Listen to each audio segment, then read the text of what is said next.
Duncan Does It All. Duncan is a very lively engine. He likes to do important jobs, and he always likes to be busy. One afternoon, Duncan arrived at the wharf. He had to collect freight cars of straw. More loads of straw, he wished. Duncan was fed up. "What's the matter?" tooted Thomas. "I've been doing the same job all day long," grumbled Duncan, "collecting silly straw and taking it up to the farms in the hills. I want to do something more exciting." Just then, Rusty puffed in with freight cars of slate. He looked tired. "Hello," he wished wearily. "I have so many jobs to do today. I'm all puffed out." "What sort of jobs?" asked Duncan. "Well, next I have to pick up some sightseers and show them the ruined castle," chuffed Rusty. "Well, that sounds more exciting than delivering straw," Duncan tooted. "I'll take your passengers for you." "All right," Rusty whistled, "but only if you have time and can do a good job." "I have plenty of time," snorted Duncan. "This is an exciting job." Duncan left his freight cars of straw and he puffed off to pick up the passengers. Duncan had collected Rusty's passengers.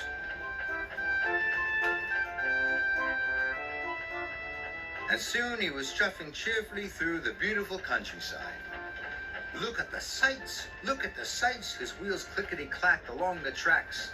Duncan was enjoying his new job. The sightseers were very happy to see all the wonderful sights. "This is much more exciting than delivering straw," Duncan wished happily. "I'd be happy to do this job all day long." On the way across the lake, the sightseers got out to take some photographs.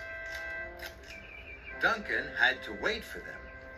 He wished he had something to do to pass the time. Just then, Skarloey puffed up. He was pulling freight cars of logs from the sawmill.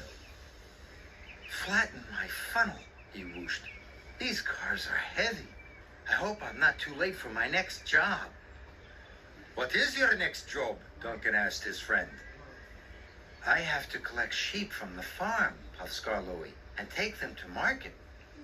"That sounds more exciting than waiting here," Duncan tooted. "I'll take the sheep to market for you."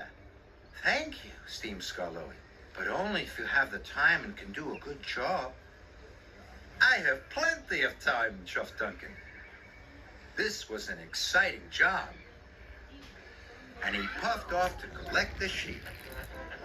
The sightseers were very surprised to be left behind. At the farm, Duncan coupled up to the cars of sheep. "Oh, this is a wonderful job," he whistled excitedly. "Listen to that baaing." Then Duncan puffed off to market. Duncan clickety-clacked through the countryside with his sheep.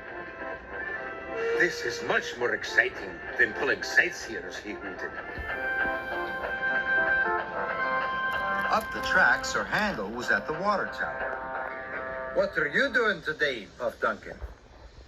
"Mr. Percival needs me for a very special job," wished Sir Handel grandly. "What job?" puffed Duncan. "I have to collect the carousel from the transfer yard," Sir Handel chuffed. Duncan's boiler bubbled. "That sounds more exciting than delivering sheep," he wished. "I'll do it for you." And before Sir Handel could say anything, Duncan raced away to the transfer yards. Duncan arrived at the transfer yards. He was feeling very pleased with himself. He had had such an exciting day. Then he saw Mr. Percival. He was talking to Rusty and Skarloey. He was very cross. "The farmer has just telephoned," said Mr. Percival sternly.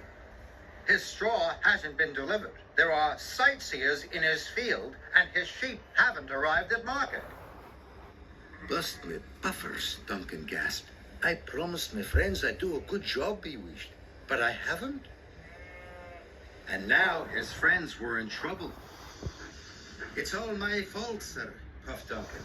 I wanted to do an exciting job, so I asked Rusty and Scarloy if I could do their jobs, but I didn't finish them properly. You haven't done your own job either, Duncan, said Mr. Percival sharply. Duncan knew he was right. I'll go back and deliver my straw straight away, he wished sadly. And this time, I'll finish the job. At the wharf, Duncan coupled up to his freight cars. Thomas was surprised. I thought you wanted to do something exciting, he tooted. I did, wished Duncan. Now I want to deliver the straw to the farm. It's a very important job. And he puffed quickly away.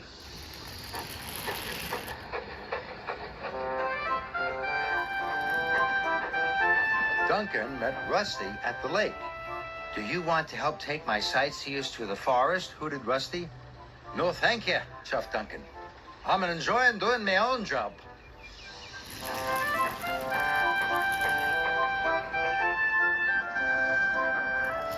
Scarloy was unloading the sheep at market. Next, I have to collect some cows, he whistled. Do you want to help? No, thank you, chuffed Duncan. Delivering my straw is just as exciting.